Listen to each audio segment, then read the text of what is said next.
Assalamualaikum.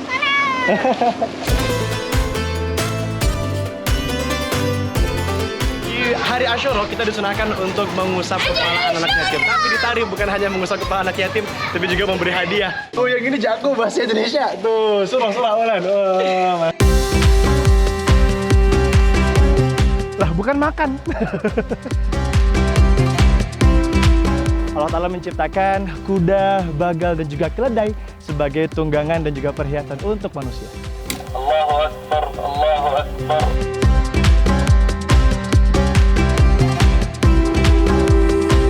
Bahkan motor-motor yang ada di Tarim pun juga mengingatkan kita untuk selalu ingat kepada Allah Ta'ala.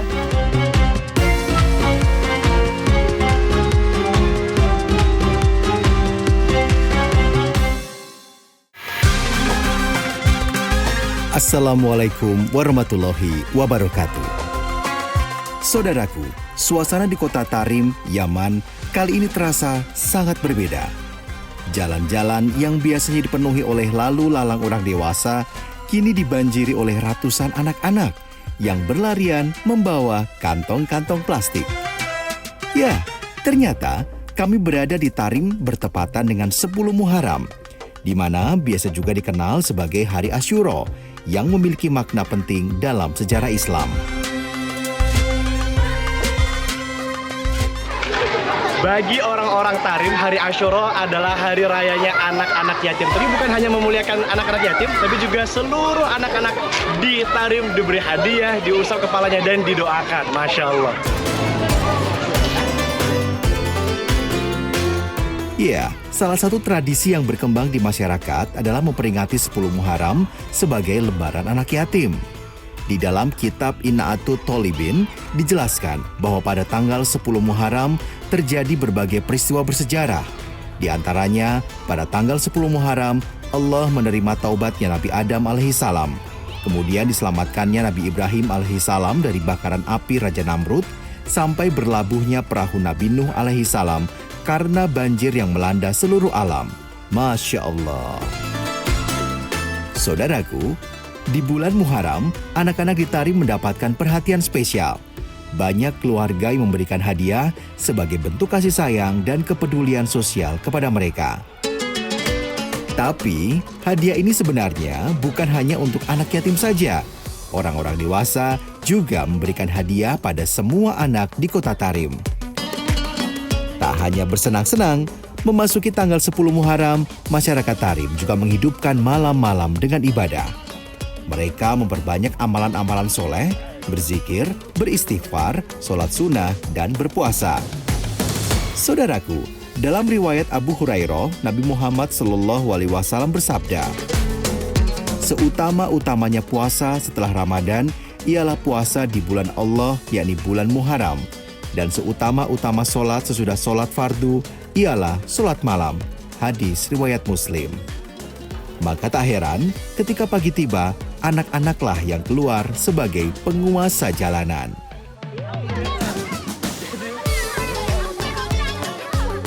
Masya Allah, saudaraku, ternyata serame ini perayaan di hari Asyura pada bulan Muharram. Anak-anaknya pada rame, kita ngasih hadiah-hadiah, ada permen, ada cemilan, dan lain sebagainya. Mereka sangat semangat sekali, dan saya juga ikutan semangat. Masya Allah. Saudaraku, tidak hanya Ramadan, dalam ajaran Islam, bulan Muharram juga merupakan bulan yang istimewa. Pada bulan yang dalam hadis Nabi disebut sebagai bulan suci ini, terdapat anjuran untuk melakukan amalan-amalan kebaikan. Rasulullah bersabda, "Zaman berputar seperti hari Allah menciptakan langit dan bumi. Satu tahun itu terdiri dari 12 bulan, di antaranya 4 bulan haram, 3 bulan berurutan, Zulqa'dah, Zulhijjah, dan Muharram. Adapun Rajab yang juga merupakan bulannya kaum Mudar, berada di antara Jumadil Akhir dan Sya'ban."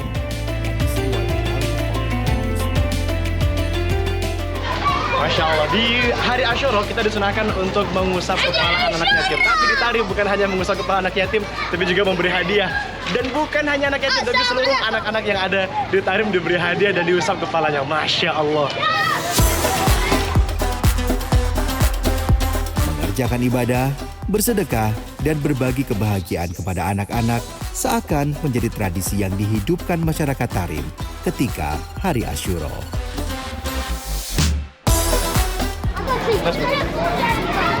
Abdullah, kamu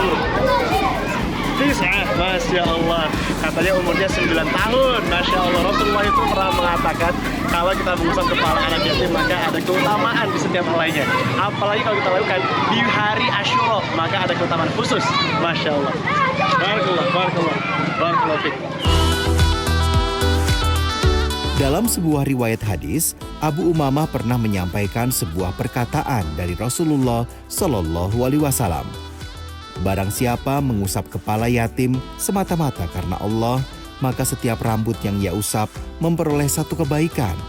Barang siapa berbuat baik kepada yatim di sekitarnya, maka ia denganku ketika di surga seperti dua jari ini.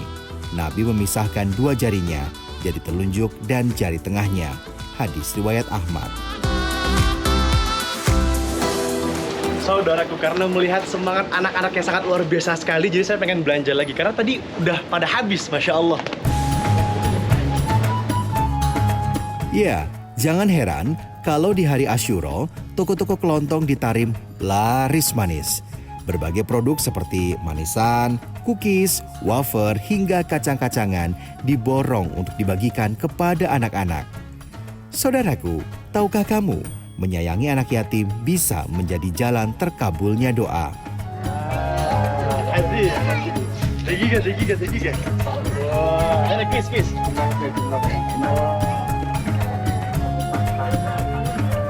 Apakah kamu ingin hatimu lembut dan hajatmu terkabul?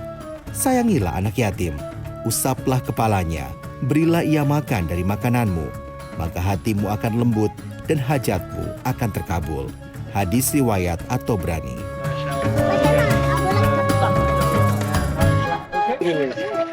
Senang banget bisa bagi-bagi sama anak-anak yang ada di Tarim, Masya Allah.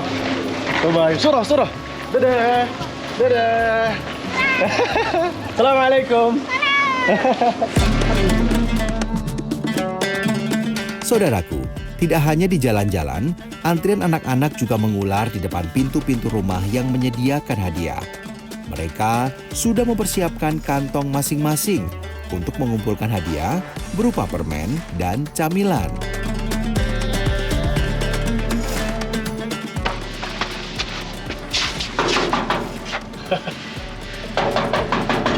Nah, Masya Allah, uniknya adalah memang mereka datang ke rumah-rumah, ngetok pintu, langsung dikasih hadiah sama yang punya rumah. Wih, Masya Allah. Oke, Masya ada Asyura apa? Nah, surah awalan. Wah, Masya Allah.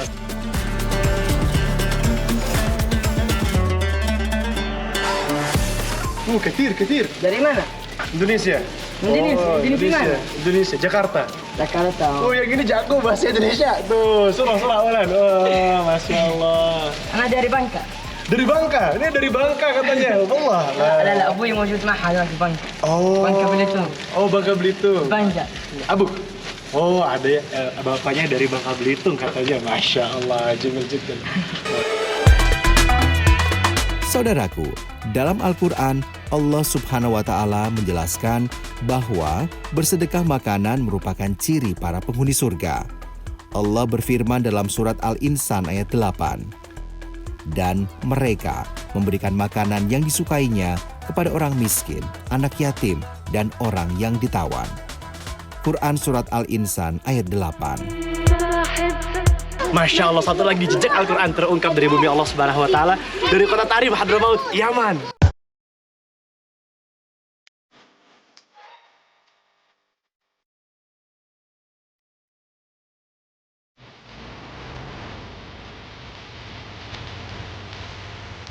Saudaraku, ada yang menarik dari motor-motor yang ada di kota Tarim. Nih, dengerin.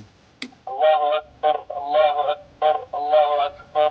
Subhanalladzi sakhkhara lana hadza wa ma kunna lahu muqrinin wa inna ila rabbina lamunqalibun. Masya Allah, saudaraku. Bahkan motor-motor yang ada di Tarim pun juga mengingatkan kita untuk selalu ingat kepada Allah Ta'ala ketika ingin berkendara. Dan doa ini terdapat dalam surah Az-Zukhruf ayat 13 dan juga 14 di dalam Al-Quran. Saudaraku, Kota ini memang penuh keunikan. Selain motor yang bisa berdoa, kalau kita perhatikan lebih dalam, motor-motor di sini juga tampak sederhana, jauh dari kata mewah. Sekilas, tampak lebih heboh motor-motor di Indonesia ya. Subhanallah. Saudaraku, kalau kita perhatikan, masyarakat Tarim benar-benar memilih untuk memfokuskan diri pada kehidupan Islami yang lebih tradisional demi kemurnian agama. Meski terkesan old school alias kuno, tetapi bagi masyarakat Tarim yang terpenting, kendaraan-kendaraan ini dapat bermanfaat untuk memenuhi kewajiban mereka beribadah kepada Allah Subhanahu wa Ta'ala. Sebab bagi mereka, semua harta dan kendaraan yang dimiliki seorang Muslim kelak akan dimintai pertanggungjawabannya di hadapan Allah Subhanahu wa Ta'ala.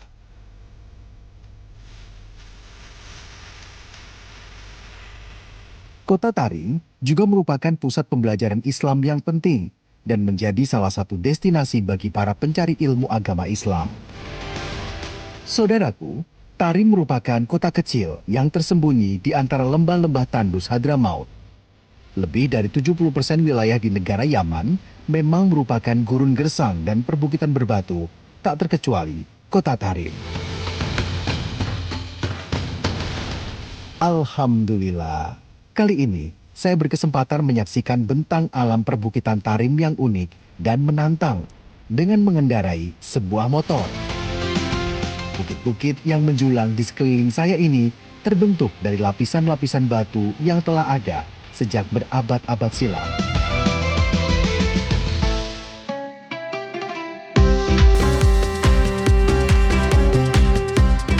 Saudaraku, kehidupan masyarakat Hadramaut yang penuh dengan kesederhanaan ternyata juga saya temukan di kota Doan. Bahkan, di sini, hewan seperti keledai masih dimanfaatkan dalam kehidupan sehari-hari. Saudaraku, saya lagi ada di kota Doan dan orang-orang di sini masih mengandalkan keledai sebagai alat transportasi sehari-hari. Saya pengen coba naik, bismillah. Kev. Saudaraku, orang sini tuh baik sekali. Mereka tahu saya sedang belajar naik keledai, jadi semuanya pada ikut ngejagain serame ini. Masya Allah. Wih.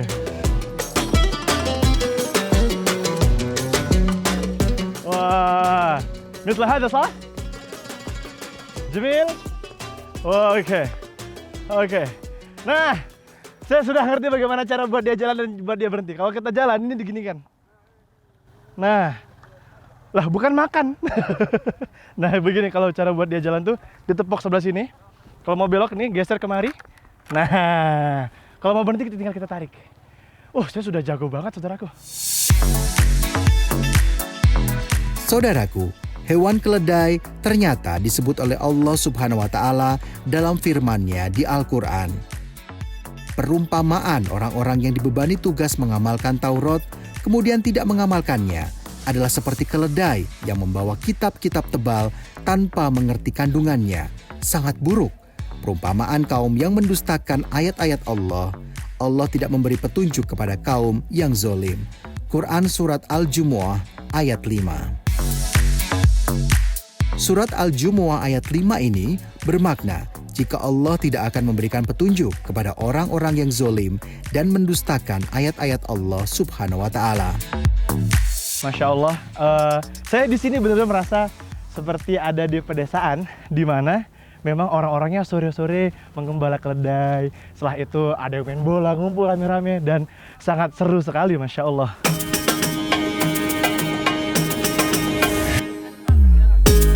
Selain untuk alat transportasi, masyarakat di kota Doan juga memanfaatkan keledai untuk membantu pekerjaan. Mereka digunakan sebagai alat pengangkut bahan-bahan bangunan hingga keperluan perkebunan atau peternakan.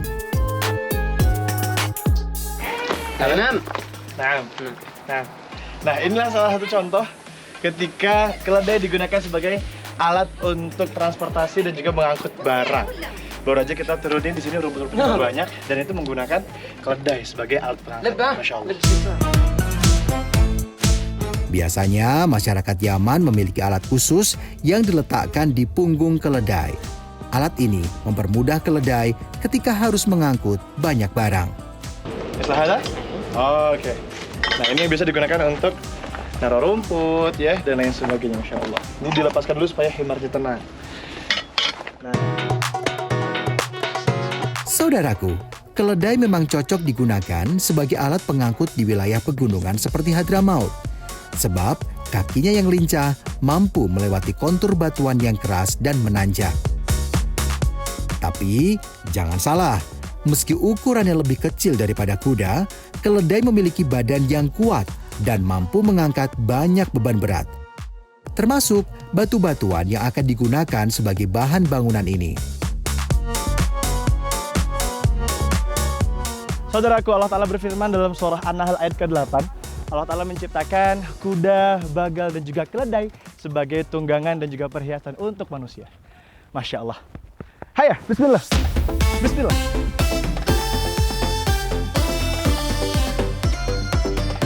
Satu lagi, jejak Al-Quran terungkap dari bumi Allah Subhanahu wa Ta'ala di kota Doan, Hadramaut, Yaman.